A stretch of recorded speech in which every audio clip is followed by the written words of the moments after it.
जय माता दी दोस्तों, कर्म कनेक्शन चैनल पर आप सभी लोगों का बहुत बहुत स्वागत है। आज की इस वीडियो में हम जानेंगे कन्या पूजन के लिए कन्या भोज विधि। कितनी कन्याओं को बुलाना चाहिए, कितने साल की कन्याओं को बुलाना चाहिए, उन्हें क्या खिलाए और क्या नहीं, इसके बारे में जानेंगे।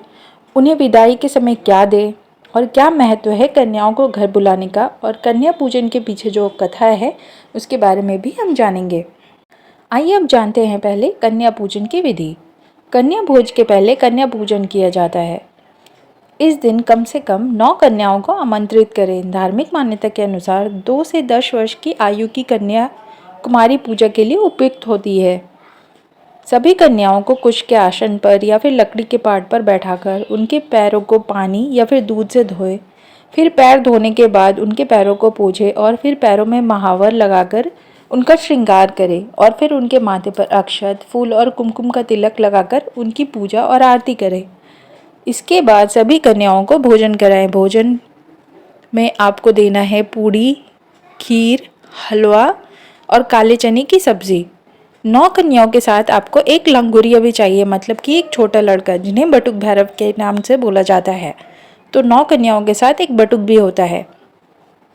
भोजन कराने के बाद आप उन्हें दक्षिणा दें। दक्षिणा देने के साथ अपने सामर्थ्य के हिसाब से आप उन्हें कुछ सामान भी दे सकते हैं, जैसे कि आप चुनरी, चूड़ी, श्रृंगार का सामान, या फिर बच्चों को आप पढ़ाई की किट भी दे सकते हैं, या फिर छोटा कोई हेयर एसेसरीज़ का कॉम्बो पैक भी बनाकर दे सकते हैं। आप अपनी सामर्थ्य के अनुसार उन्हें दे सकते हैं।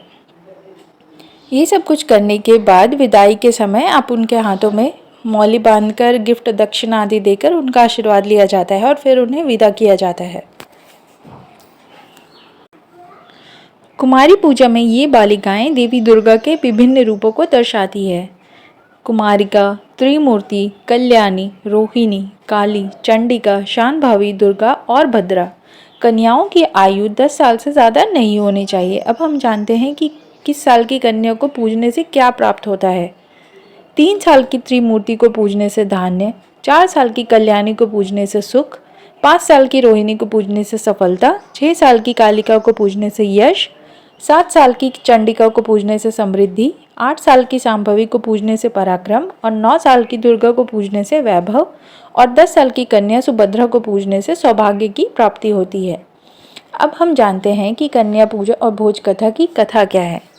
एक कथा के अनुसार माता के भक्त निसंतान पंडित श्रीधर ने एक दिन कुमारी कन्याओं को भोजन पर आमंत्रित किया। वहां पर माता रानी कन्या के रूप में आकर उनके कन्याओं के बीच बैठ गई। सभी कन्या तो भोजन करने के बाद चली गई, परंतु महारानी वहां पर ही बैठी रही।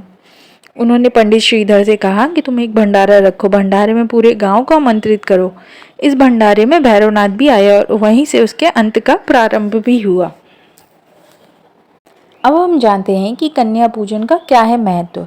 नवरात्रि में माता दुर्गा के 9 रूपों की पूजा होती है। पूजन में 9 कन्याओं को ही बुलाने की परंपरा है, जिन्हें माता दुर्गा के 9 रूपों का प्रतीक माना जाता है।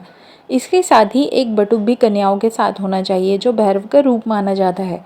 जो भी भक्त विधि विधान से माता की पूजा आराधना करते हैं और कुंवारी कन्याओं का पूजन करते हैं, उन्हें माता का आशीर्वाद प्राप्त होता है। कन्या पूजन करने से माता की कृपा आप पर बनी रहती है और घर परिवार में सुख समृद्धि रहती है। ऐसा करना आपके धार्मिक और आध्यात्मिक ज्ञान को भी बढ़ाता है। आशा करती हूँ दोस्तों दी गई जानकारी आप लोगों को ज़रूर पसंद आई होगी। पसंद आई होगी तो कर्म कनेक्शन चैनल को लाइक कीजिए, शेयर कीजिए और सब्सक्राइब करना बिल्कुल भी ना भूलिए। धन्यवाद।